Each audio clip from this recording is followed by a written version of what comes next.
Hello student, welcome to academic passion. Student, in this video we will discuss about the coordinate geometry. जो हमारा chapter 7 है, class 10th का है. तो कोई भी स्टूडेंट जिनके सिलेबस में कोऑर्डिनेट ज्योमेट्री है वो यहाँ से पढ़ सकते हैं. ओके, यहाँ इस वीडियो में मैंने आपको इंट्रोडक्शंस के साथ साथ इसकी प्रैक्टिस एक्सरसाइज भी करवाई है. ओके, तो ये सीबीएसई एनसीईआरटी पैटर्न पे है या कोई भी आप किसी भी बोर्ड के, स्टेट बोर्ड के हो या आईसीएसई बोर्ड के हो, अगर आपने ये कोर्स में, आपके कोर्स में कोऑर्डिनेट ज्योमेट्री है तो आप यहाँ से पढ़ सकते हैं इसको. ओके, तो इस वीडियो में सबसे पहले मैं इंट्रोडक्शन दूंगी एंड आफ्टर दैट इससे रिलेटेड मैं एक्सरसाइजेस कराऊंगी. ओके, तो बेटा कोऑर्डिनेट ज्योमेट्री हमारे बोर्ड एग्जाम के लिए भी इंपॉर्टेंट है और आपने इसके प्रीवियस क्लासेस में भी पढ़ी होंगी. ओके, तो ये कुछ बेसिक फंडामेंटल्स होते हैं जो कोऑर्डिनेट ज्योमेट्री आप पहले से भी पढ़ते आ रहे हो और ये बहुत ही इंपॉर्टेंट चैप्टर होता है. और बेटा ये मार्क्स गेनिंग होता है. Okay, marks gaining in the sense, जैसे मान लीजिए 10th क्लास में अब आप बोर्ड एग्जाम दे रहे हो तो ये मार्क्स गेनिंग इसलिए है बेटा क्योंकि आप इजीली सॉल्व कर सकते हो इसको. ओके, तो ये चैप्टर इजी भी है थोड़ा सा, और इसमें क्योंकि बिकॉज इसमें आप डिस्टेंस फाइंड करते हो और थोड़ी बहुत इक्वेशंस वगैरह बनानी होती है और कुछ नहीं करना होता है. तो मतलब थोड़े से वर्क करके आप अच्छी तरीके से मार्क्स गेन कर सकते हो. ओके, नाउ तो इस वीडियो में मैं जो भी पढ़ाने वाली, सबसे पहले तो इसके प्रीवियस नॉलेज की बात करूँ मैं. अगर मैं इसकी प्रीवियस नॉलेज की बात करूँ तो आपने ऑलरेडी इसके बारे में पढ़ा होगा. नाउ जैसे मान लीजिए अगर आपने ये पढ़ा है तो ये होता है हमारा एक्स एक्सिस. ठीक है, ये हमारा पॉजिटिव होता है, ये नेगेटिव होता है. ये हमारा वाई एक्सिस होता है, ये हमारा नेगेटिव वाई एक्सिस है. और सॉरी, ये हमारा पॉजिटिव वाई एक्सिस है, ये हमारा क्या होता है, नेगेटिव वाई एक्सिस होता है. ठीक है, तो हमने इसके पहले इसकी प्रीवियस नॉलेज के अकॉर्डिंग हमने ये सब पढ़ी है. तो बेटा ये हमारा एक्सिस होता है, x axis and y axis होता है. और ये हमारे क्वाड्रेंट होते हैं. क्या होते हैं, क्वाड्रेंट होते हैं. जैसे मान लीजिए ये हमारा पहला है तो इसे हम फर्स्ट क्वाड्रेंट बोलते हैं. ओके, ये हमारा सेकेंड क्वाड्रेंट होता है, ये हमारा थर्ड क्वाड्रेंट होता है, ये हमारा फोर्थ क्वाड्रेंट होता है. ठीक है, तो इसमें जो हमारा फर्स्ट क्वाड्रेंट होता है इसमें जो वैल्यू होती है ये प्लस और प्लस होती है, और इसमें जो वैल्यू होती है हमारी प्लस और माइनस होती है, और इसमें जो वैल्यू होती है minus and minus both value will be negative. Okay, now and इसमें हमारा प्लस एंड माइनस होता है. तो बेटा ये जो होते हैं इसको हम कोऑर्डिनेट बोलते हैं. कोऑर्डिनेट बोलते हैं. क्या बोलते हैं, कोऑर्डिनेट बोलते हैं. और यहीं से कोऑर्डिनेट ज्योमेट्री की शुरुआत होती है. जब हम अलजेब्रा को ज्योमेट्री के साथ ऐड करते हैं तो हमारा कोऑर्डिनेट ज्योमेट्री बनता है. ओके, नाउ तो यहाँ पे जो वैल्यू है हमारी, जैसे मान लीजिए हमारा ये जो फर्स्ट क्वाड्रेंट, जैसे मान लीजिए मैं एक्स, ये मैं प्लस कॉमा प्लस लिख रही हूँ, फिर मैं माइनस कॉमा प्लस लिख रही हूँ, फिर मैं माइनस कॉमा माइनस लिख रही हूँ, और फिर मैं प्लस कॉमा माइनस लिख रही हूँ. तो बेटा ये जो होते हैं ये सब क्वाड्रेंट होते हैं. ठीक है, और ये जो क्वाड्रेंट होते हैं ये क्या होते हैं, ये वैल्यू पहली होती है एक्स एक्सिस को डिनोट करती है, दूसरी वैल्यू वाई एक्सिस को डिनोट करती है. मींस ये वैल्यू जो होती है पहली एक्स एक्सिस को होगी और दूसरी वाई एक्सिस को होगी, जिसमें से हम एक्स और वाई वैल्यू को क्या बोलते हैं बेटा, हम इसको बोलते हैं एब्सिसा. ठीक है, ये हमारा होता है एब्सिसा और ये हमारा होता है ऑर्डिनेट. ठीक है, ऑर्डिनेट होता है. ओके, तो ये हमारा एक्स डिनोट करता है एब्सिसा को एंड वाई डिनोट करता है ऑर्डिनेट को. तो ये हमारी प्रीवियस नॉलेज थी जो हमें पहले से पता होनी चाहिए. ओके, नाउ अब चलते हैं, हम वीडियो की शुरुआत करते हैं. Coordinate geometry connect the algebra plus geometry. Coordinate geometry जो होती है वो हमारी अलजेब्रा और ज्योमेट्री को क्या करती है, कनेक्ट करती है. Okay, a point is written x comma y. अब आई होप मैंने आपको ये इसके बारे में बेसिक नॉलेज दे दिया है तो आपको ये सब चीजें समझ में आ रही होंगी. ठीक है, तो अगर मैं एक्स वाई लिखती हूँ तो ये हमारे एक पॉइंट शो करता है जहाँ पे एक्स का मतलब होता है एब्सिसा, जो मैं पहले ही बता के आई हूँ. और ये क्या होता है बेटा, ये हॉरिजेंटल लाइन है. ओके, तो एब्सिसा मतलब एक्स एक्सिस हॉरिजेंटल लाइन को डिनोट करता है एंड वाई एक्सिस क्या होता है हमारा, वर्टिकल लाइन को डिनोट करता है. ओके, तो ये देखिए हॉरिजेंटल डिस्टेंस होती है और ये वर्टिकल डिस्टेंस होती है. इसमें आपको बेसिक ज्योमेट्री नहीं पढ़ना है कि आपको पूरा बेसिक से ज्योमेट्री पढ़ना है, ये अलजेब्रा को ज्योमेट्री के साथ ऐड करता है. मतलब आपको थोड़ी बहुत डिस्टेंस वगैरह मतलब कैलकुलेशन बेस्ड है. ओके, आई होप आपको समझ में आ गया. तो बेटा अपनी नोटबुक ओपन करिए और इसमें ये नोट डाउन करिए. ओके, ऐसे स्टूडेंट जो चैनल पे पहली बार आए हैं तो चैनल को सब्सक्राइब कर लीजिए, वीडियो को लाइक कर दीजिए और बेल आइकन प्रेस कर दीजिए ताकि नेक्स्ट टाइम जब मैं वीडियो अपलोड करूँ तो आप तक ये वीडियो पहुंच जाए. ओके, बेटा इस वीडियो का मेन मोटो ये है कि आपको बोर्ड एग्जाम में किस तरीके से अपने आंसर को राइट करना है ये सीखना है. और मेनली अगर आपके क्वेश्चंस बाय चांस चेंज हो जाते हैं, क्वेश्चंस जैसे आपने कोऑर्डिनेट ज्योमेट्री की जो अपने टेक्स्ट बुक से पढ़ी है क्वेश्चंस नहीं आते हैं, तो आपके कॉन्सेप्ट क्लियर रहेंगे तो आप क्वेश्चंस को वहां पे सॉल्व कर सकते हो. ओके, तो आप कॉन्सेप्ट क्लियर करने पे ज्यादा फोकस करो. अब आता है हमारा कार्टेशियन प्लेन। जैसे यहाँ पे मैंने कोऑर्डिनेट आपको समझाया, ये आपको पहले से समझ में आता है। एक्स एक्सिस हमारा हॉरिजेंटल होता है, वाई एक्सिस हमारा वर्टिकल होता है, ये आपको पता है। इसको 4 कोऑर्डिनेट में करते हैं, इसी को हम कार्टेशियन प्लेन कहते हैं। ओके, तो आपको सबसे पहले बेटा, मैं वीडियो स्लाइड को बहुत जल्दी मूव कर दे रही हूँ, इसलिए स्क्रीनशॉट लेके या वीडियो को पॉज करके आपको नोट डाउन करना है इसे। ओके, सेकेंड आपको ये नोट डाउन करना है एंड थर्ड आपको ये नोट डाउन करना है। ओके, ना अब हमारा डिस्टेंस फॉर्मूला होता है। तो बेटा अगर मैं डिस्टेंस फॉर्मूले की बात करती हूँ तो किसी दो पॉइंट के बीच का ही हम डिस्टेंस निकाल सकते हैं। ठीक है, जैसे मान लीजिए यहाँ पे आपके पास ये वैल्यू है, तो अगर यहाँ पे कोई दो पॉइंट है, इन दोनों के बीच का डिस्टेंस आप, जैसे ये पी क्यू, ये क्यू है, ये एक्स कॉमा वाई है। ठीक है, ये एक्स वन वाई वन है और ये हमारा एक्स टू वाई टू है।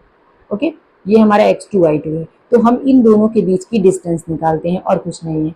तो इसी को हम डिस्टेंस फॉर्मूला बोलते हैं। और डिस्टेंस फॉर्मूला आपको फॉर्मूला नहीं लर्न होगा तो आप निकाल नहीं पाओगे इसको। तो ये देखिए, ठीक है, तो हमारी जो पहली वैल्यू होती है उसे हम एक्स वन वाई वन मानते हैं, दूसरी वैल्यू को एक्स टू वाई टू मानते हैं और यहाँ पे हम फॉर्मूले में पुट कर देते हैं। और बेटा ये बहुत इंपॉर्टेंट फॉर्मूला है and you have to learn this formula, because अगर आपने फॉर्मूला नहीं लर्न किया तो क्वेश्चन नहीं सॉल्व कर पाओगे। ओके, नाउ अब डिस्टेंस फॉर्मूले की अगर मैं बात करती हूँ, कुछ स्पेशल केसेस होती है। जैसे मान लीजिए अगर आपका ओरिजिन पे है, जैसे बेटा ये कट करता है कि ये पॉइंट जो होता है ओरिजिन कहलाता है।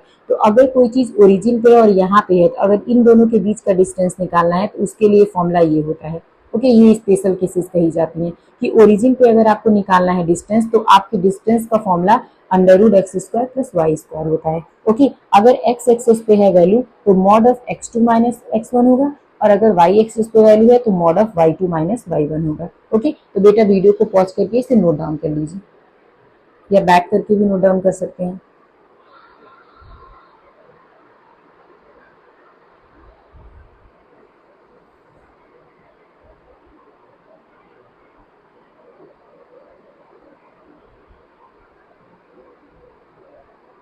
ना अब हमारा आता है सेक्शन फॉर्मूला। बेटा ये टॉपिक बहुत इंपॉर्टेंट है, ठीक है, क्योंकि वो सब बेसिक चीजें थी बट ये ज्यादा इंपॉर्टेंट है। सेक्शन फॉर्मूले की बात करते हैं। सेक्शन फॉर्मूले का मतलब आपको समझ में आता होगा। जैसे मान लीजिए ये हमारी वैल्यू पी और क्यू है, इसको कट कर दिया, मान लीजिए ए पॉइंट्स में कट कर लिया, मतलब मैंने लाइन को दो पार्ट में डिवाइड कर लिया। ठीक है, ये हमारा सेक्शन होता है, मतलब हमने सेक्शन में डिवाइड कर लिया है। ठीक है, तो यहाँ पे हमें if P point divide the line, तो हमने अगर मान लीजिए ये ए लाइन है, ए और बी, अगर मैंने इस पॉइंट यहाँ पी है, इस पी ने इस लाइन को डिवाइड कर दिया एम रेशियो एन में, तो बेटा ये एम होता है और ये एन होता है। यहाँ एम एन की बजाय आप क्या लिख सकते हैं, यहाँ एम एन की बजाय आप लिख सकते हो, यहाँ पे कुछ मैंने, बेटा एम एन भी लिख सकते हो, एम वन एम टू भी लिख सकते हो। यहाँ आप इसको लिखोगे एम वन एम टू। ठीक है, ना ये ए बी है, इसने पी ने डिवाइड किया इसको m one ratio m two में। ठीक है, तो दो रेशियो में डिवाइड कर दिया पी ने। तो बेटा उस कंडीशन में फॉर्मूला क्या होगा, अगर आप इंटरनली डिवीजन हो रहे हैं तब उस कंडीशन में क्या होगा। अगर कोई पॉइंट किसी लाइन को डिवाइड कर देता है तो टू पार्ट में, तो वो इस रेशियो में उसको डिवाइड करेगा, m one ratio m two में। तब उसके लिए जो फॉर्मूला होगा आपका पॉइंट निकालने का, कौन सा पॉइंट निकालने का, इस पॉइंट को निकालने का। यहाँ पे जो वैल्यू होगी एक्स वन वाई वन कहलाएगी, यहाँ वाली value x two y two कहलाएगी, और इस वाली वैल्यू को हम एक्स और वाई बोलेंगे। ठीक है, तो ये हमारा एक्स का वैल्यू होगा, ये वाई का वैल्यू होगा। ओके, अभी जब आप क्वेश्चन करोगे तो समझ में आएगा। आई होप आपको समझ में आया हो। ओके, आ जाएगा धीरे धीरे। ये हमारा एक्स टू वाई टू होता है और ये जो वैल्यू होगी आपकी एक्स कॉमा वाई होगी। तो हम क्या होता है, ये हमारी वैल्यू होती है, ये फॉर्मूला होता है बेटा, and you have to learn this formula. First of all you have to write it. Okay, इसको लिखिए। फिर अगर मान लीजिए एक्सटर्नली डिवीजन होता है तो आपका ये प्लस की जगह पे माइनस हो जाएगा और कुछ नहीं होगा। ओके,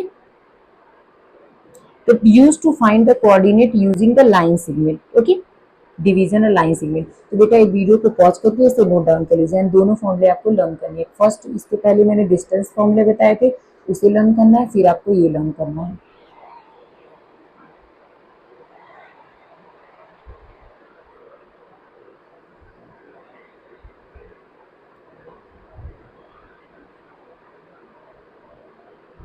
अब हमारा आता है mid point formula. Mid point फॉर्मूले की अगर मैं बात करती हूँ तो M1 M2 में जैसे मान लीजिए हमारा A और B है, इसको हमने फिर से जो है P ने जो है इसको M1 और M2 में डिवाइड कर दिया, तो इसके लिए मिड पॉइंट फॉर्मूला ये होता है x1 plus x2 upon 2 and y1 plus y2 upon 2। और ये जो डिवाइड करते हैं M1:1 में करते हैं, और ट्रायंगल की एरिया निकालने का फॉर्मूला ये होता है। ठीक है, तो बेटा यहाँ पे एक ट्रिक है, कैसे आप ट्रायंगल का फॉर्मूला निकालोगे। 1/2 याद कैसे करोगे, जैसे देखो पहले में x1 है, दूसरे में x2 है, तीसरे में x3 है, तो x1 x2 x3 है। अब फिर इसको पढ़ लो, हमेशा बीच में क्या है, y है, ये हमें पता है y है बीच में, ये आपको याद रहना चाहिए। तो याद रख करो 23 31 12, ऐसे याद कर लो 23 31 12, तो मतलब 23 मतलब पहले में 2 दूसरे में 3 और फिर 31 उसके बाद 1, मतलब इससे आपको ये फॉर्मूला बहुत जल्दी याद हो जाएगा। ओके, मुझे अभी तक याद है, मैंने अपने अकेडमिक में पढ़ा था, मुझे अभी तक ये फॉर्मूला याद है क्योंकि मैंने इस ट्रिक से याद किया था 23 31 12 से। ओके, तो ये आपका फॉर्मूला है, ये आपका फॉर्मूला आपने देखे होंगे, मैंने अभी तक आपको 5 फॉर्मूले बताए हैं। ठीक है, एक सेक्शन वाला, एक आपको मिड पॉइंट वाला फॉर्मूला बताया है, उसके पहले मैंने आपको डिस्टेंस फॉर्मूला बताया है, एक्सटर्नली डिवीजन इंटरनली डिवीजन, ये मिड पॉइंट हो गया, और ये एरिया ऑफ ट्रायंगल हो गया। बेटा वीडियो को पॉज करके इसे नोट डाउन करिए, अगर आपने फॉर्मूला नहीं लर्न किया तो क्वेश्चंस नहीं कर पाएंगे, ये सारे क्वेश्चंस फॉर्मूले पे बेस्ड होते हैं। Move to the next slide. बेटा स्लाइड जल्दी मूव कर रही है तो वीडियो को पॉज करके या बैक करके नोट डाउन कर लीजिए। अगर मान लीजिए एरिया 0 होती है, स्पेशल केस होती है, तो पॉइंट्स हमेशा कोलिनियर होते हैं। मान लीजिए अगर आपने किसी स्ट्रक्चर या कोई भी डायग्राम दिया, उसकी एरिया फाइंड किया, ठीक है, अगर वहां पे एरिया की वैल्यू 0 आती है तो वो पॉइंट्स क्या होंगे, वो पॉइंट्स कोलिनियर कहलाएंगे। ठीक है, और ये हमारा होता है सेंट्रॉइड एंगल, तो सेंट्रॉइड ऑफ एंगल। ठीक है, वैसे तो ये पूछा नहीं जाएगा, बट यहाँ पे ये सेंट्रॉइड ऑफ एंगल होते हैं, तो याद कर लीजिए, क्या पता है एमसीक्यू में आ सकते हैं क्योंकि आपके कोर्स में है। ठीक है, सो यहीं पे आपका इंट्रोडक्शन पार्ट खत्म होता है। अब हम चलते हैं एक्सरसाइज पे। ठीक है, तो जिस स्टूडेंट ने वीडियो को लाइक नहीं किया, लाइक कर दीजिए, चैनल को सब्सक्राइब कर दीजिए। ओके ना, तो बेटा अब हम चलते हैं क्वेश्चन करने के लिए। जैसे मान लीजिए यहाँ पे आपको 2 कोऑर्डिनेट दिए हुए हैं, तो पहले को हम मानेंगे x1 y1 और दूसरे को मानेंगे x2। मैं यहाँ पे एक्चुअली एक क्वेश्चन करके आपको दिखाती हूँ, x2 y2। ठीक है, चलिए मैं आपको एक क्वेश्चन करके दिखाती हूँ ताकि क्लियर हो जाए।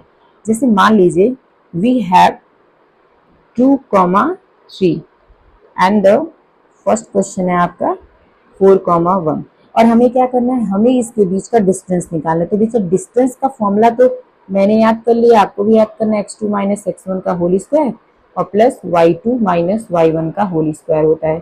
ठीक है, y2 माइनस y1 का होल स्क्वायर। तो बेटा सबसे पहली वाली वैल्यू को x1 y1 मानते हैं और दूसरी वाली वैल्यू को x2 y2 मानते हैं। अब यहाँ पे x1 y1 और x2 y2 की जगह पुट कर देंगे। ठीक है, तो d इज इक्वल टू क्या होगा हमारा, x2 क्या है, x2 है 4 माइनस x1 क्या है, x1 है 2 का स्क्वायर प्लस y2 क्या है, y2 है 1 माइनस y1 क्या है 3 है। ठीक है, 3 हो गया, स्क्वायर हो गया। ठीक है, now D is equal to, बेटा 4 माइनस 2 क्या होता है, 2 हो गया, तो 2 का स्क्वायर प्लस 3 में से 1 गया, माइनस 2 बचा, स्क्वायर बचा। तो बेटा 2 का स्क्वायर क्या होता है, 4 होता है, और माइनस 2 का स्क्वायर अभी आप करोगे तो 4 होगा, तो क्या हो जाएगा 4 4 8। तो इसका मतलब ये कि अंडर रूट 8 आएगा। और अगर इसको चाहो तो तुम रूट में चेंज कर लो, तो इसको कर दो एलसीएम, 2 4 जाए 8, 2 2 जाए 4, 2 1 जाए 2। तो ये आप क्या कर लोगे, ये पेयरिंग बना रहे हैं, इसका मतलब ये कि पेयर हो जा रहा है और एक अनपेयर्ड है, इसके पास टिकट है बाहर जाने का, तो ये बाहर चला जाएगा, एक अंदर बेचारा बच जाएगा। ठीक है, तो इसको हम अंडर रूट में लिख सकते हैं। आई होप आपको समझ में आ गया। इस टाइप के जितने क्वेश्चन है आपको ऐसे ही करने हैं, पहले वाले को x1 y1, दूसरे वाले को x2 y2। ओके ना, तो आप देख सकते हैं मैंने बिल्कुल ऐसे ही किया है, और आपको बिल्कुल ऐसे ही नोट डाउन करने हैं, और आपको अपने बोर्ड एग्जाम में बिल्कुल ऐसे ही लिखने हैं। ओके, ये तो मैंने आपको बस समझाने के लिए बताया था, इसको नोट डाउन करिए वीडियो को पॉज करके। इस सेक्शन के जितने क्वेश्चन है ऐसे ही करने हैं ना, इसको नोट डाउन कर लिए, करना है तो कर लीजिए ना, इसे बिल्कुल सेम टू सेम आपको ऐसे ही करना है, इसे भी। बेटा वीडियो को पॉज करके नोट डाउन करिए, मैं नेक्स्ट स्लाइड पे बढ़ रही हूँ, बिल्कुल ऐसे ही इसे भी करना है।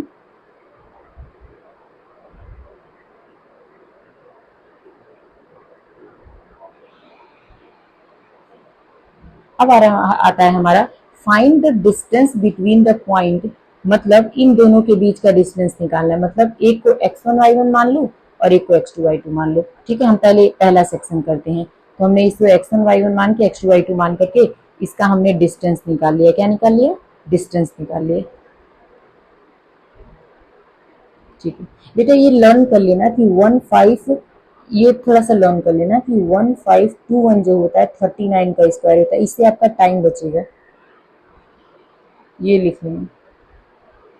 तो जैसे मुझे याद था वैल्यू, तो मैंने यहाँ 39 का स्क्वायर लिख दिया, स्क्वायर और रूट आपस में कैंसिल हो गए, हमारे पास डी की वैल्यू आ गई। ठीक है, अब देखिए यहाँ तक हमने क्वेश्चन खत्म कर लिए। ओके, अब यहाँ से can you now find the distance between the town A and town B section 2। Section मतलब बुक में जो सेक्शन 7.2 दिया है उसमें ए बी टाउन के बीच के डिस्टेंस के बारे में बात की गई है। तो उसमें ए बी की वैल्यू जो थी हमारे ए पे ए थी, बी पे ए थी। तो यहाँ से हमने भी क्या कर लिया, हमने यहाँ से फॉर्मूला निकाल लिया। फॉर्मूला इन द सेंस यहाँ पे डिस्टेंस फॉर्मूला।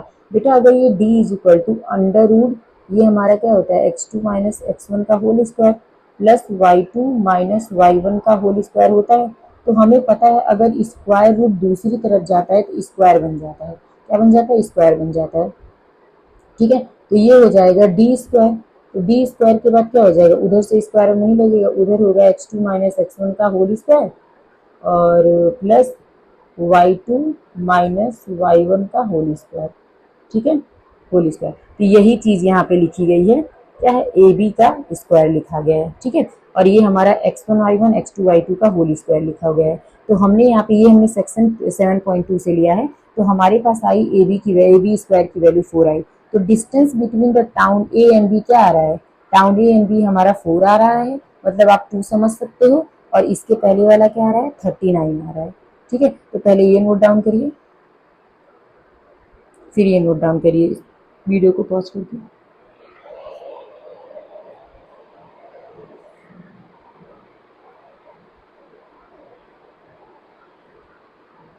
ना नेक्स्ट क्वेश्चन है हमारा बेटा, यहाँ पे 3 वैल्यू दी है। तो हम कोलिनियर हमें पता करना है कि इसको ए मान लीजिए, इसको बी मान लीजिए, इसको सी मान लीजिए। ठीक है, तो अब हमारे पास ए बी सी की वैल्यू है। तो sum of the length of the two line segment is equal length of the third line. मतलब अगर मान लीजिए यहाँ पर ए बी सी है, तो ए बी और बी सी अगर इन दोनों की वैल्यू ऐड करिए तो आपको ए सी की वैल्यू के इक्वल मिल जाए, इसका मतलब कोलिनियर है वो। ठीक है, तो हमने यहाँ A B B C, A B निकाला, फिर बी सी निकाला हमने, और फिर यहाँ पे हमने सी ए निकाला। तो फिर हमने देखा ए बी और बी सी के जो वैल्यू आ रही है सी ए के इक्वल नहीं है, इसीलिए कोलिनियर नहीं है। ठीक है, तो देखिए जैसे मैंने यहाँ पे आपको ए बी निकाला है तो मैंने यहाँ वैल्यू रखी है। कैसे निकाला मैंने, यहाँ वैल्यू रखी है, ऐसे ही आपको भी निकालना है। इसे नोट डाउन करिए, वीडियो को पॉज करके नोट डाउन करिए, बिकॉज बेटा there are lot of question. और तो मैं स्लाइड को मूव कर रही हूँ, या इसको ऐसे करिए, ऐसे।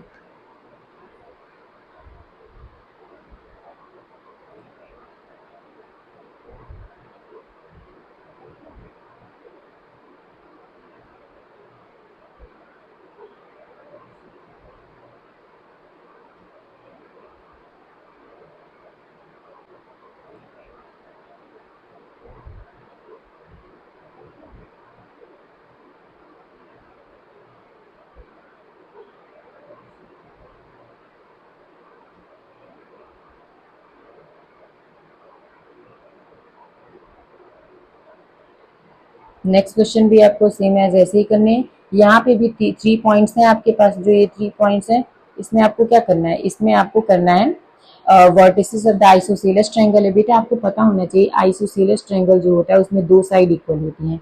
2 साइड इक्वल होती है, इसका मतलब ये कि अगर ये ए बी और ये सी है तो ए बी और ए सी की वैल्यू इक्वल होनी चाहिए, मतलब कोई 2 वैल्यू इक्वल होनी चाहिए। ठीक है, तो यहाँ पे जैसे आप देख सकते हैं मैंने ए बी बी सी निकाला है, उसके बाद मैंने सी ए निकाला है। तो हमने देखा ए बी और बी सी की वैल्यू सेम आ रही है, इसका मतलब ये है कि ये आइसोसेलेस ट्रायंगल को फॉलो कर रहे हैं। ठीक है, तो और ये तीसरी वैल्यू डिफरेंट आ रही है, तो इसका मतलब 2 वैल्यू सेम है, इसका मतलब ये है कि आइसोसेलेस है। ओके, तो ये वैल्यू सबसे पहले ये नोट डाउन करिए अच्छे से, बिल्कुल ऐसे ही आपको बोर्ड एग्जाम में भी करना है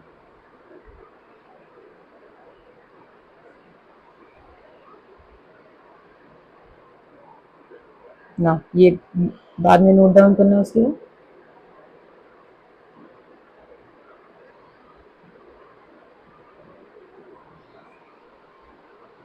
ना। अब हमारा आता है यहाँ पे, ये आपको diagram, I think last year मैंने देखा था डायग्राम बेस्ड काफी क्वेश्चन आए थे बोर्ड में, तो बेटा आपको डायग्राम वाले क्वेश्चंस को थोड़ा सॉल्व करने पे ज्यादा ध्यान देना चाहिए।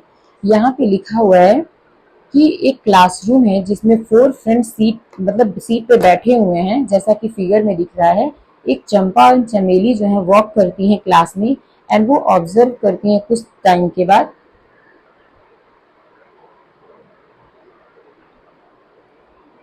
उसके बाद चंपा बोलती है चमेली से, don't you think ABCD is a square? Sorry.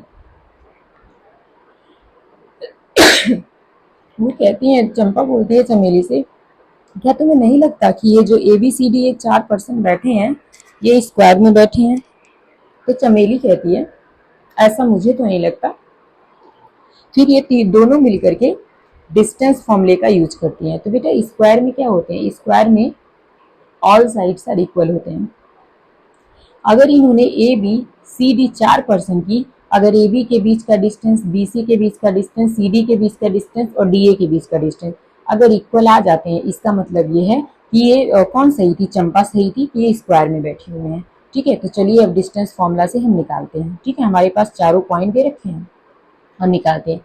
ये वीडियो को पॉज करके नोट डाउन कर लेना। ठीक है ना। अब यहाँ देखिए हमारे पास 4 पॉइंट हैं, तो हमने इन चारों पॉइंट में रखा। हम देखते जा रहे हैं, अंडर रूट 18 अंडर रूट 18 आ रहा है। ठीक है ना। यहाँ पे भी हमने देखा अंडर रूट 18, तो क्या आ रहा है, सारी वैल्यू सेम आ रही है। और बेटा हाँ, स्क्वायर में क्या होते हैं, डायगोनल भी सेम होते हैं। डायगोनल भी क्या होते हैं, सेम होते हैं। अगर ये स्क्वायर है तो इसके डायगोनल भी सेम होंगे। तो ए बी सी डी, तो बी डी हमने डायगोनल भी निकाला, ए सी और बी, तो हमने यहाँ देखा डायगोनल भी सेम है। मतलब हम पूरी तरीके से चेक करेंगे कि वो सच में स्क्वायर है कि नहीं है। तो हमने देखा दोनों डायगोनल भी सेम है और चारों साइड भी सेम है। इसका मतलब ये है कि चंपा सही थी कि वो ए बी सी डी सारे कितने बैठे हैं, स्क्वायर फॉर्म में बैठे हैं। ओके, तो सबसे पहले इसको स्क्रीनशॉट लीजिए, फिर इसे लीजिए, फिर इसे लीजिए, लास्ट क्वेश्चन। बेटा इस क्वेश्चन में कुछ नहीं है, बस आपकी कैलकुलेशन अच्छी होनी चाहिए and you do not get be bore, आपको बोर नहीं होना है। ठीक है,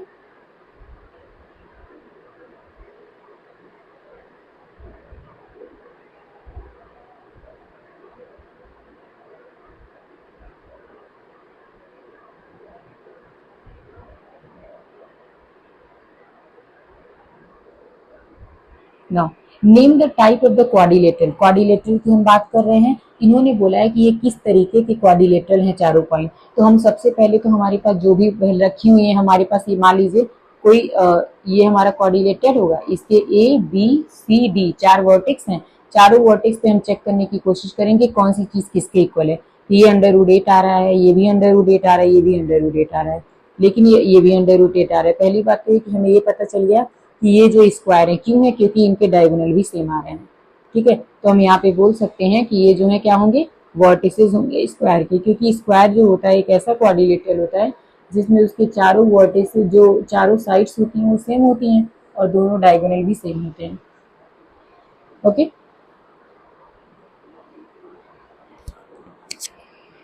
now I hope you got it. तो पहले आपको ये नोट डाउन करना है, फिर आपको ये नोट डाउन करना है, फिर आपको ये नोट डाउन करना है।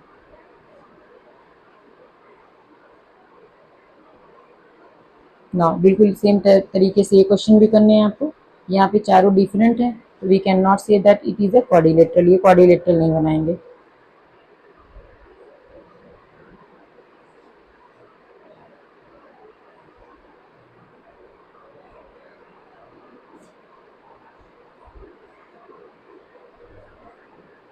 सेम एज ये क्वेश्चन भी आपको ऐसे ही करने हैं। वीडियो को पॉज करके नोट डाउन कर लीजिए। यहाँ पे दो वैल्यू देख रहे हैं, अपोजिट साइड इक्वल है, तो इसका मतलब पैरेललोग्राम में अपोजिट साइड इक्वल होती है।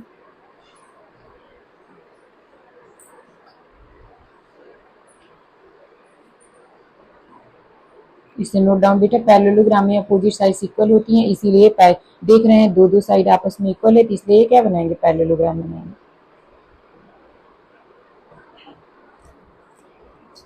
नोट डाउन करिए।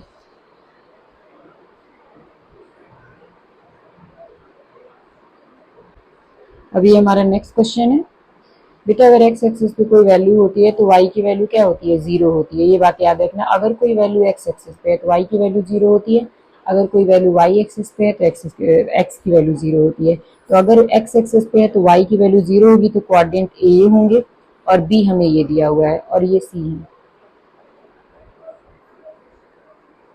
तो अब यहाँ से हम ए बी निकालेंगे, फिर हम बी सी निकालेंगे, सॉरी ए सी, पहले ए बी फिर ए सी निकालेंगे। और बोला गया ये दोनों आपस में इक्वल है, जैसा दिया है, तो हम ए बी को ए सी के इक्वल रखेंगे। तो जो कट रहा है कट कर देंगे, एक्स की वैल्यू निकालेंगे, तो यहाँ जो एक्स था यहाँ पे हम पुट कर देंगे, तो हमें इसकी वैल्यू मिल जाएगी। तो पहले ये नोट डाउन करिए, फिर ये नोट डाउन करिए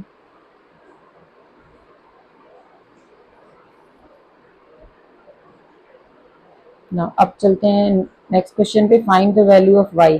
बेटा वाई पे है तो इसका मतलब एक्स की वैल्यू जीरो होती है, लेकिन विच डिस्टेंस बिटवीन द समथिंग, ठीक है। हमारे पास पी और क्यू की वैल्यू दी हुई है, इनके बीच की डिस्टेंस 10 यूनिट है। तो पी क्यू की वैल्यू हम अगर निकाल रहे हैं तो हमें पी क्यू की वैल्यू क्या दिया है, 10 दिया है, तो हम यहाँ पी क्यू की जगह पे 10 रखेंगे। बेटा स्क्वायर रूट इधर जाएगा तो स्क्वायर में कन्वर्ट हो जाएगा, तो इसीलिए पी क्यू का स्क्वायर हो गया है, और इधर हम इसे ऐसे ही सॉल्व करेंगे। तो ये अगर आप इसे सॉल्व करोगे तो एक क्वाड्रेटिक इक्वेशन बन जाएगा, जो हम यहाँ स्प्लिटिंग मेथड से सॉल्व कर लेंगे। y की वैल्यू 3 है, -9 आएगी, इसको हम नहीं कंसीडर करेंगे। इसे नोट डाउन करिए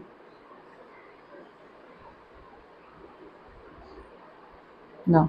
अब हमारा है क्वेश्चन नंबर 9, जिसमें से बोला गया है कि ये जो Q पॉइंट है वो इक्वी डिस्टेंस पे है, मतलब इक्वल डिस्टेंस पे है P से और R से। इसका मतलब पहले पी क्यू निकालिए, फिर क्यू आर निकालिए। देखिए पी क्यू निकालिए तो ये हमारी वैल्यू आ रही है, और क्यू आर जो है ये वैल्यू आ रही है। तो अब इन दोनों को क्या करेंगे, दोनों को इक्वलाइज कराएंगे, ये दोनों वैल्यू। तो देखिए दोनों को इक्वलाइज हमने करा, इक्वलाइज करने के बाद हमारे पास एक्स की वैल्यू ये आई है, तो ये वैल्यू आ रही है हमारी। तो okay, जब हम देखिए बेटा एक्स की वैल्यू एक +4 आ रही है, एक -4 आ रही है, तो एक बार हम +4 रख करके देखेंगे और एक बार हम -4 रख करके देखेंगे। तो देखिए दोनों वैल्यू अलग अलग आ रहे हैं, ठीक है, ये हमारी वैल्यू होगी। तो आपको क्या करना है, आपको सबसे पहले ये नोट डाउन करिए, स्क्रीनशॉट लीजिए, फिर ये नोट डाउन करिए।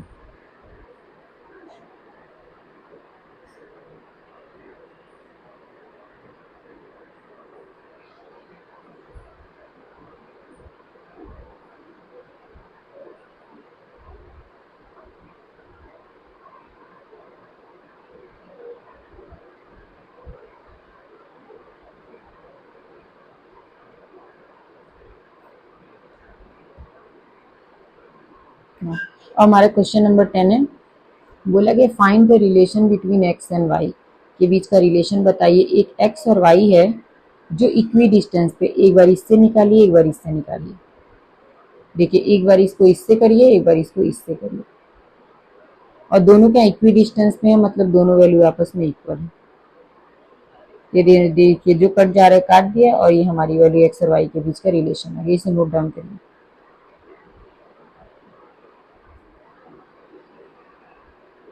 बेटा इन सारे क्वेश्चन में कुछ नहीं है, बस आपको कॉन्सेप्ट समझना है और कैलकुलेशन करनी है।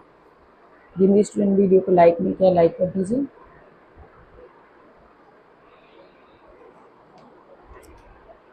ना। अब हमारा एक्सरसाइज 7.2 है, तो बेटा इसमें जो मैंने आपको सेक्शन फॉर्मूला बताया था, इसमें आपको वही करना है। वो वाला फॉर्मूला नहीं आपको बताया था, एक्स इज इक्वल टू, एक सेकेंड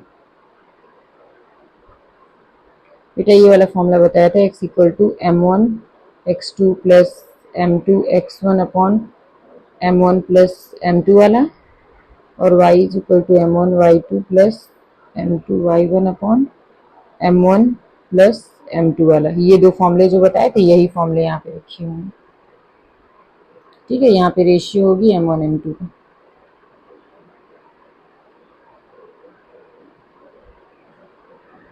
तो कभी भी अगर डिवाइड की बात की जाती है तो ये m1 और m2 होंगे। जैसे देखिए ये हैं और ये हैं और एक ये हैं, तो हमने यहाँ से x और y की वैल्यू निकाल ली।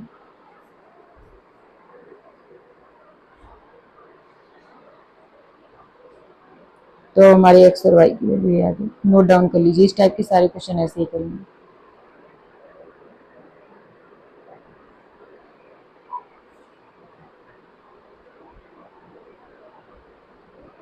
इस क्वेश्चन को भी ऐसे करेंगे।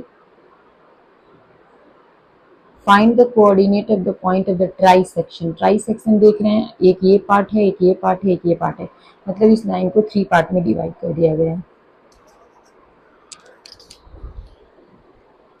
तो बेटा हमारा ये वैल्यू ऐसी, इन दोनों को साथ में सॉल्व करेंगे, फिर इन दोनों को करेंगे, फिर इन दोनों को करेंगे।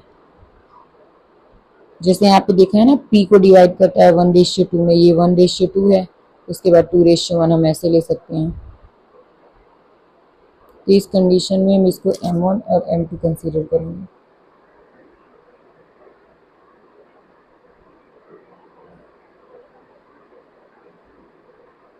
इसको नोट डाउन करिए, पहले कुछ नहीं करना है, इसको 2 बार रीड करिए, समझ में आ जाएगा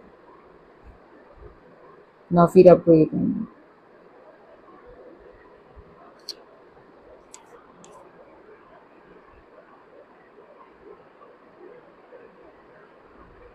ना हमारा क्वेश्चन नंबर 4 है, जिसमें से हमारा बोला गया find the ratio of the line segment joining point, ये हमारे हैं जो डिवाइड किए जाते हैं इसमें।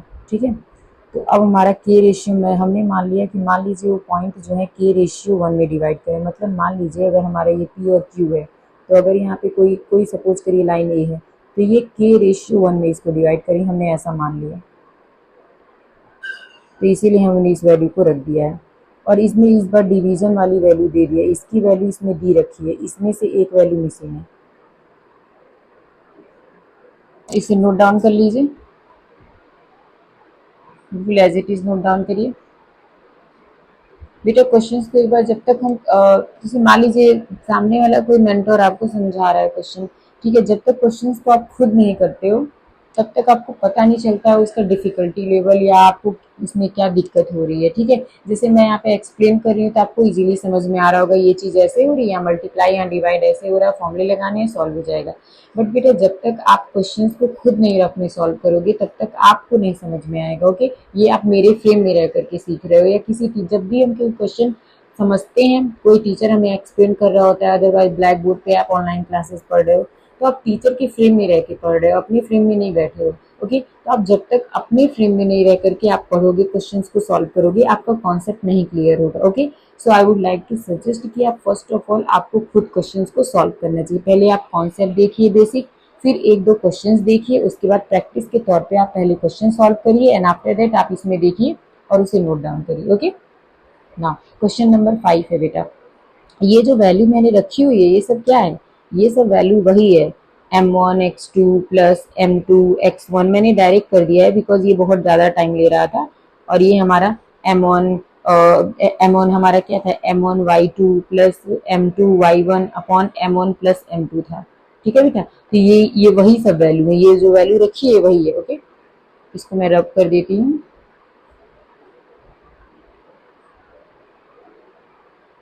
ना।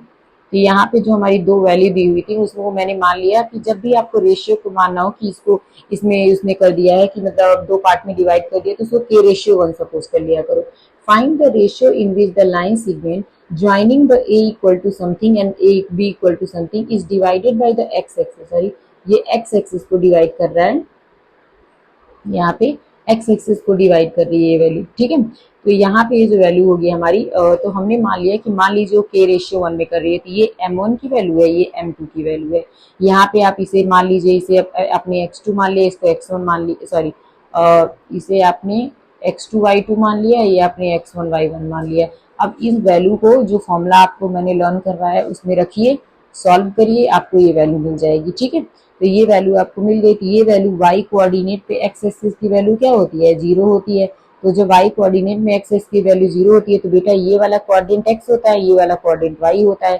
इसका मतलब इसकी वैल्यू जो होती है एक्स एक्सिस पे है, तो इसकी वैल्यू क्या होगी, 0 होगी। तो इसको हम क्या करेंगे, 0 के इक्वल रखेंगे, क्योंकि इन्होंने बोला है वैल्यू निकालने के बाद ये जो वैल्यू है हमारी क्या है, वाई एक्स एक्सिस पे कोई वैल्यू है, तो उसका मतलब वाई की वैल्यू क्या होगी, 0 होगी। तो हमने इसको वाई की क्या है वैल्यू, वाई की वैल्यू ये है, तो इसको मैंने 0 के इक्वल कर दिया है। 0 के इक्वल करने के बाद हमें के की वैल्यू मिल गई है, ठीक है। फिर इन्होंने बोला है कि एक्स लाइन सेगमेंट जो है 1:1 में डिवाइड होती है।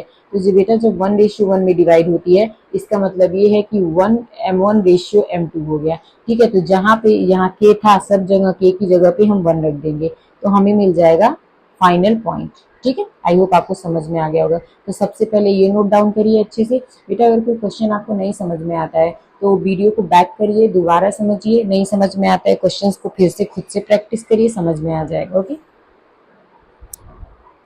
ना, फिर आपको ये नोट डाउन करने हैं ना। अब हमारा है क्वेश्चन नंबर 6, जिसमें आपको कितनी वैल्यू दी है, 1 2 3 4, 4 वैल्यूज दी हैं। 4 वैल्यूज दी हैं बेटा। क्या करिए आप यहाँ पे हम सबसे पहले जो है एसी की बात करते हैं। मिड पॉइंट थ्योरम मैंने आपको पढ़ाया था, x1 plus x2 upon 2, y1 plus y2 upon 2, ये मैंने मिड पॉइंट थ्योरम पढ़ाया था आपको। तो ये एसी का है मिड पॉइंट थ्योरम।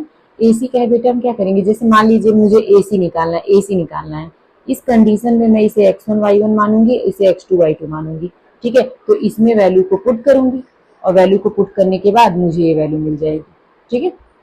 उसी तरीके से मुझे ये निकालना होगा, इसमें भी एक को x1 y1 एक को x2 y2 मानूंगी, तो मुझे ये वैल्यू मिल जाएगी, ठीक है ना। मुझे डायगोनल मिल गया। अब डायगोनल की वैल्यू के बाद, वेट फॉर अ मिनट ना, ये क्लीन हो गया। अब इसको आप पहले नोट डाउन करिए, ठीक है। नेक्स्ट स्टेप में बता रही हूँ आपको ना। नेक्स्ट है आपको मिड पॉइंट थ्योरम निकालनी है। तो मिड पॉइंट की बात की जा रही है, तो मिड पॉइंट उन्होंने दे रखे हुए हैं, ये हमने निकाला वैल्यू, तो ये हमारी पूरी वैल्यू आई, ठीक है। तो मिड पॉइंट में जो आती है बेटा, अगर मैं इसका करूँ तो ये वैल्यू, अगर मैं इसका करूँ तो ये वैल्यू, ये दोनों वैल्यू एक ही जगह आ रहे हैं ना, इसका मतलब दोनों इक्वल वैल्यू होंगी। तो क्या हम एक वैल्यू निकाल के तो हम इसको इसके इक्वल कर सकते हैं कि नहीं कर सकते, आप पॉज कर सकते हैं।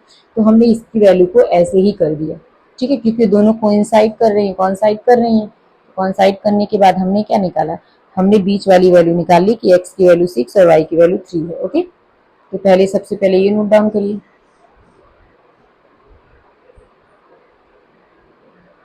बेटा स्क्रीनशॉट लीजिए, वीडियो को पॉज कर लीजिए, फिर इसे नोट डाउन करिए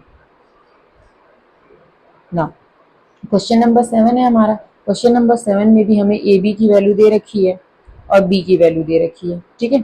और हमें मान लिया मैंने ए की वैल्यू जो है हमारी, ए बी में ए की वैल्यू जो हमारा इंटरसेक्शन पॉइंट है, ठीक है, मिड पॉइंट जो है हमारा 2, -3 दे के रखा हुआ है, ठीक है। अब यहाँ पे हमने जैसे बेटा ये दे रखा है, सपोज करिए ये और ये ए की वैल्यू हमें नहीं पता है तो हमने एक्स वाई मान लिया, बी की वैल्यू हमें पता है तो 1, 4 है।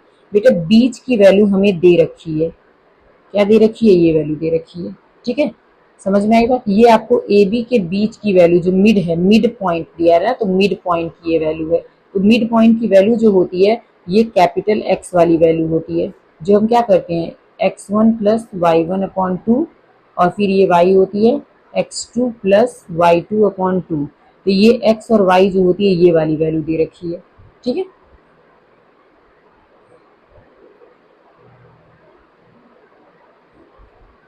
ना। तो ये देखिए, तो इसके इक्वलाइज हम इसको करेंगे, तो कंपेयर कराएंगे इसको, ये इसको कंपेयर कराने के बाद हमारे पास x की वैल्यू और y की वैल्यू मिल गई और ये हमारा पॉइंट आ गया। ओके बेटा, नोट डाउन करिए इसे, जब तक आप खुद में क्वेश्चन करेंगे समझ में नहीं आएगा क्वेश्चन, बट फिर भी आपको 1-2 बार देखिए, उसके बाद क्वेश्चन सॉल्व करिए, हो जाएंगे। क्योंकि कुछ नहीं है बेटा, बस फॉर्मूले बेस्ड है, कोई कॉन्सेप्ट नहीं है इसमें, कैलकुलेशन आपकी अच्छी होनी चाहिए ना। ये हमारे क्वेश्चन है, लेट मी चेक कितने क्वेश्चन है बेटा, अभी काफ़ी क्वेश्चन है आपके, आई थिंक काफ़ी क्वेश्चन है। ए बी की वैल्यू जो दी है हमारी ये दी हुई है और आपको पी वैल्यू निकालनी है, मतलब ये वाली वैल्यू निकालनी है, ठीक है। आई थिंक यहाँ पे ए बी की वैल्यू दे रखी है, तो हमने जो है, हमें पता है बेटा कि ये अगर मान लीजिए हमारा ये पूरी वैल्यू की अगर मैं बात करती हूँ तो ए बी की वैल्यू जो है पूरी 7, बेटा यहाँ पे लिखा हुआ है A P is equal to 2/7 AB। इसका मतलब है कि ये पूरा क्या है 7 है, और 7 में से 2 पार्ट क्या है, ए बी है, ए पी है।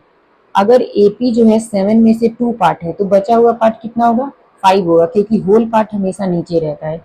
इसका मतलब ये है कि पीवी की वैल्यू क्या होगी, पीवी की वैल्यू को आप 7 में से 2 जाएगा तो उसको मान सकते हो, ठीक है। आई थिंक सॉरी ये 3 है, 3/7 है। तो अगर ये हमारी ए पी की वैल्यू 3 है तो इसकी वैल्यू क्या होगी, 4 होगी, क्योंकि होल पार्ट हमेशा नीचे होता है। तो ये वैल्यू 3 है तो ये वैल्यू 4 होगी, इसीलिए टोटल पार्ट मिलके क्या हो जाएंगे 7, तो इसीलिए होल पार्ट 7 लिखा है। और बोला है 7 में से 3 पार्ट क्या है, एपी है, तो बचा हुआ पार्ट क्या होगा बेटा, पीबी होगा। तो हमने यहाँ पे रेशियो निकाल लिया। अब हमें ये पता है, ये पता है, और ये पता है, ये पता है, ठीक है ना। अब हम क्या करेंगे, इसका वो निकाल लेंगे, बीच का मिड पॉइंट निकाल लेंगे। बेटा हमें रेशियो पता था, हमें ये पता है, ये पता है, और हमें रेशियो पता है, लेकिन हमें ये बीच वाला एक्स वाई नहीं पता है, तो हमें इस एक्स वाई को निकालना है।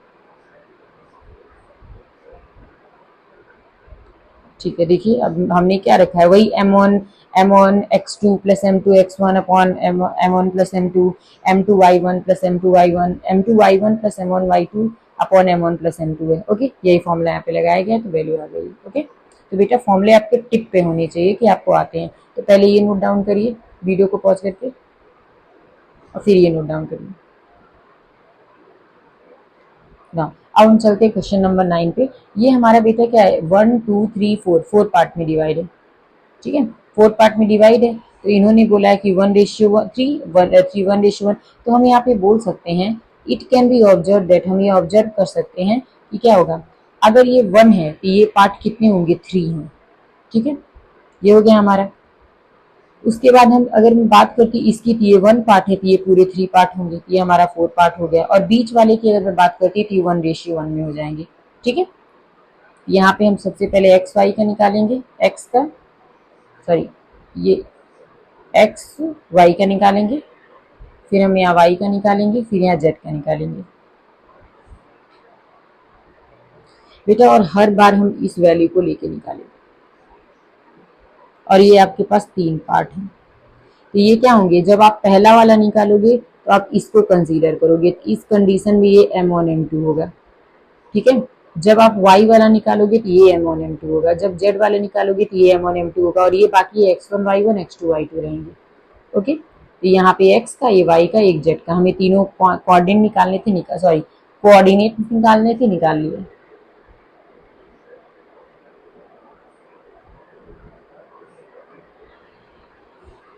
ना। ये हो गया हमारा।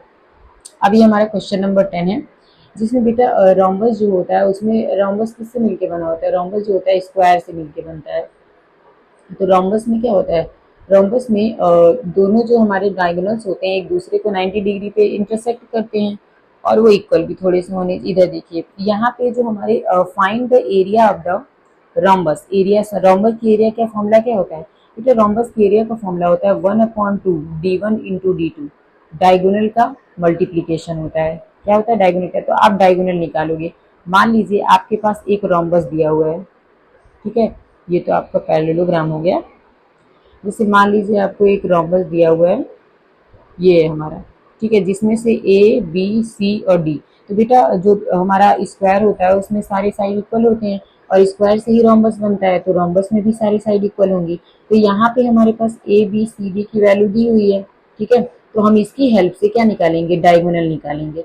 और डायगोनल कैसे निकालोगे, डिस्टेंस फॉर्मूला से लेंथ निकाल के, x2 माइनस x1 का whole square plus y2 minus y1 का होल स्क्वायर। तो हम सबसे पहले AC निकालेंगे डायगोनल, और फिर हम ए बी डी निकालेंगे डायगोनल, जो आप देख सकते हैं यहाँ पर, ठीक है, क्योंकि हमें यहाँ पे सारी पॉइंट्स दे रखी हुई हैं। ओके, तो हम ये निकाल लिए, तो हम ये निकाल लिए, तो हमारे पास डायगोनल D1 और D2 हो गया, और रोम्बस की एरिया का फॉर्मूला होता है 1/2 D1 इंटू D2 होता है, ठीक है। ये हमारा होता है एरिया ऑफ रोम्बस, ठीक है। तो ये आपको लिखना है, यहाँ पे आपने रखा, जो वैल्यू कटी उसे कट कर दिया, बाकी आपकी 24 स्क्वायर यूनिट आ गई। इसे नोट डाउन करिए। बेटा ये देख लीजिए, यहाँ पे मैंने आपको समझाया, वैसे तो पैरेललोग्राम बन गया है बट ऐसे ही करना है आपको। ना ये आपका लास्ट क्वेश्चन था। सो बेटा ये चैप्टर यहीं पे खत्म होता है, तो मिलते हैं नेक्स्ट वीडियो में नेक्स्ट चैप्टर के साथ। तब तक आप क्वेश्चंस को समझिए, कॉन्सेप्ट को समझिए और किस तरीके से आपको आंसर शीट लिखना है। ओके, तो बेटा इसकी प्रैक्टिस पहले से स्टार्ट कर दीजिए, ठीक है।